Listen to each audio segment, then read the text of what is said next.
Chainlink is another idea. Yes, I know on Thursday I said Chainlink in the middle of the range is not that interesting. Now, it's approaching resistance at 37. So do I have green candle bias? In other words, am I seeing green and getting bullish? Probably. But if some of the themes that me and Forrest have talked about, where it's ETH, Solana, and etc., we'll talk about that later. Maybe this whole idea that Chainlink is connecting everything makes Chainlink worth 45. Or maybe Chainlink can just end this endless range trade and break out. I know the Link Marines are out there. I know big YouTubers are calling Chainlink a long-term hodl. So no one was interested mid-range, including me. Now I'm starting to wonder whether this thing can actually break out. Polkadot.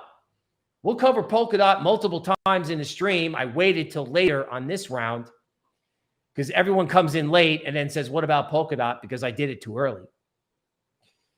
Polkadot is hanging out above 48 and it's probably headed for 58. We'll cover it later in altcoin overtime because I know we're going to get there because I know you're hammering on that like button. But Polkadot looks like it wants to take the baton from Kusama, right? Kusama's done its thing. It's still awesome, but it looks like everyone's coming out of Kusama and they're coming into DOT. And I still believe, even though I've said it on multiple live streams, I'll say it again.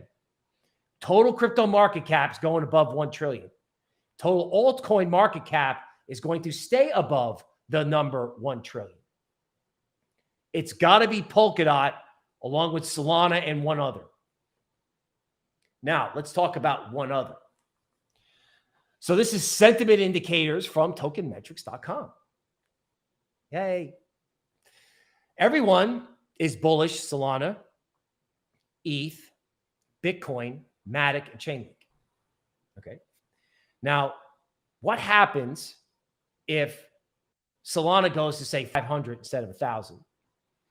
What happens if ETH makes an orderly move higher to, say, 6K, but doesn't go parabolic? What happens if Bitcoin stalls at 78 or 79K? What happens if all the total value locked that everyone thought was headed for a layer 2, like Polygon, goes somewhere else? Where might it go? Well, ladies and gentlemen, Avalanche, right? In other words, it's either Solana to 1,000 or it's Avalanche to 150, and that could be conservative. Now, I didn't even scroll to find out where it can go because AVAX could wind up being the Ethereum of 2021. So I know this is a little bit complicated, but try and follow this. So we're going to equate what's going on now to what was going on in 2017. All right. So Bitcoin today is kind of a slower moving traditional instrument, like the S&P 500. So if you don't know what to do in stocks, you do S&P. If you don't know what to do in crypto, you do Bitcoin. Now, Ethereum, slightly more exciting for obvious reasons because it's both money and technology. It's the cutting edge, just like the NASDAQ 100 or the FANG stocks, right? Back in 2017, it wasn't obvious that the FANG stocks were going to take over the world. It was sort of, it was bullish, but it wasn't like, oh my God, it's not a secret that it was going to go up, right? So ETH today is like NASDAQ back then. Just like Bitcoin today is like S&P back in 2017. Now, what's the new Bitcoin? Remember, in 2017, you may have known about Bitcoin, but the larger world didn't. It was like the new hot thing. It was like, oh my God, what is this? Right? And it just exploded. It went from 5,000 to 20,000 in a month or two. Now, what could have that level of excitement today?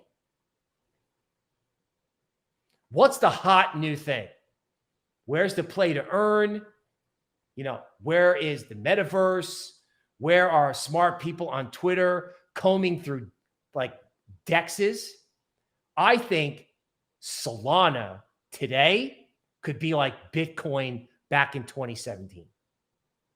Like if it's reasonable for Solana to go to 500, everything always goes farther and overshoots. So there could be an overshoot in Solana. Now, one example that may be a little bit confusing, but Solana is basically trading at the same price ETH was back then.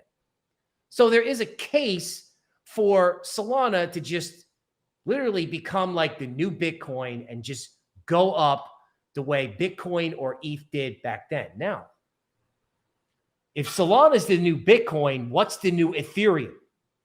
What's the new hot thing? Everyone knows it's hot, but they don't quite know how hot, right? Like Ethereum went from, 200 to 1,500.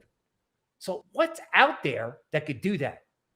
And our answer to that is Avalanche, not investment advice, right? In other words, if this cycle is going to have a blow off, it's probably going to be led by Solana and Avalanche. Because remember, they got to add $1 trillion to total crypto market cap. So that's got to be Bitcoin, ETH doing some of that, but there's got to be big chunks from DOT, Avalanche, and Solana. And maybe, heaven help us, sheep. And that, friends, is the market update. Token Metrics is a cryptocurrency investment platform that helps users leverage machine learning to become better crypto investors. Our in-depth analysis helps eliminate the emotions of investing, find profitable investment opportunities, and filters out scams. Learn more at tokenmetrics.com.